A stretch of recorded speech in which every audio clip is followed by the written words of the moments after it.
బతకడం ఏం గొప్ప? దేవుడు జీవితం ఇచ్చిన ప్రతి ఒక్కడు బతుకుతాడు. కానీ ఎలా బతుకుతున్నాము, ఏం చేసామనేదే మ్యాటర్ ఇక్కడ. అది తెలియాలంటే నువ్వు నేను చెప్తే తెలియదు. దేవుడు ఏదన్నా ఒక ఇబ్బంది పెట్టాలి, అదే ఒక కరోనా అనుకో. కరోనా ముందర సంపాదించాలి, ఇంకా సంపాదించాలి, ఇంకా సంపాదించాలి అనుకునేవాడు మరి ఇప్పుడు మా నాన్న వాళ్ళతో ఉండాలి, కడుపు నిండా తినాలి, కావాల్సింది చేయాలి. మళ్ళీ పుడతామా ఏంది? మా అన్న ఫ్రెండ్స్ ఇలానే అంటారు. ఎన్ని ఇబ్బందులు ఎన్ని కష్టాలున్నా టైంకి వాళ్ళ మీటప్ జరిగిపోవాల్సిందే. ఈసారి ఆ మీటప్ పిఏబిఆర్ డ్యామ్ దగ్గర జరిగింది. ఇదే చేపని అక్కడ ఫ్రెష్గా పట్టుకుని అక్కడే కుక్ చేసి అక్కడే కూర్చొని తింటే ఇంకా వేరు.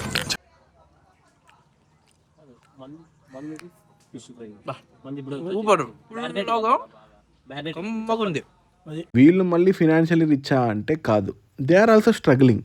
బట్ చిన్న జీవితం మీనింగ్ఫుల్గా ఎలా బతకాలి, మెమోరీస్ని ఎలా క్రియేట్ చేయాలి, అదే వాళ్ళ ప్లాన్.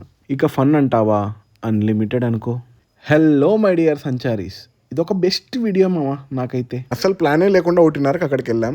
వేణుకు కాల్ చేసి 2:30కి అంతా ఫుడ్ తయారు చేసుకున్నాం. హోటల్ పోయి మీద నీట్గా టేస్ట్గా చేస్తాడు. డ్యామ్ దగ్గర మంచి ప్లేస్ సెలెక్ట్ చేసుకున్నాం. ఫిష్ ఫ్రై, ఫిష్ పులుసు, చికెను, అన్నం, చపాతి అంతా తిని అయిపోయాక 4:30 అయింది. బ్రీజ్ అయితే అద్దరిపోయింది. అన్నట్టు వీళ్ళు 10-12 ఏళ్ళప్పటి నుంచి ఫ్రెండ్స్. ఇప్పుడు వాళ్ళ ఏజ్ 35. ఇంకా ఎన్ని మెమోరీస్ క్రియేట్ చేసి ఉంటారో ఒక్కసారి ఆలోచించుకో. నాన్ స్టాప్ ఫన్ ఉంటుంది. మాట్లాడుకుంటేనే 5, 6, 7 దాటిపోయింది. ఫన్ అయితే ఆగలేదు కానీ క్లైమేట్ అద్దరిపోయింది మామ. ఏది ఏమైనా మన అనంతపూర్ గొప్పతనమే అది. ఉప్పెన రాదు, ఎడారి కాదు. మన ఊర్లో మనకి ఏది ఎంత అవసరమో అంతే దొరుకుతాయి. ప్లేస్ అయితే జల్లిపల్లి పిఏబిఆర్ డ్యామ్. వైభవాలంటే మంచి హ్యాంగ్అవుట్ స్పాట్. ఈత రాదా, దిగద్దు. మందైతే అస్సలు తాగద్దు, జాగ్రత్త మావా. నేను నీకు పెట్టిన అన్నం కాదురా అబ్బాయి. Information is wealth.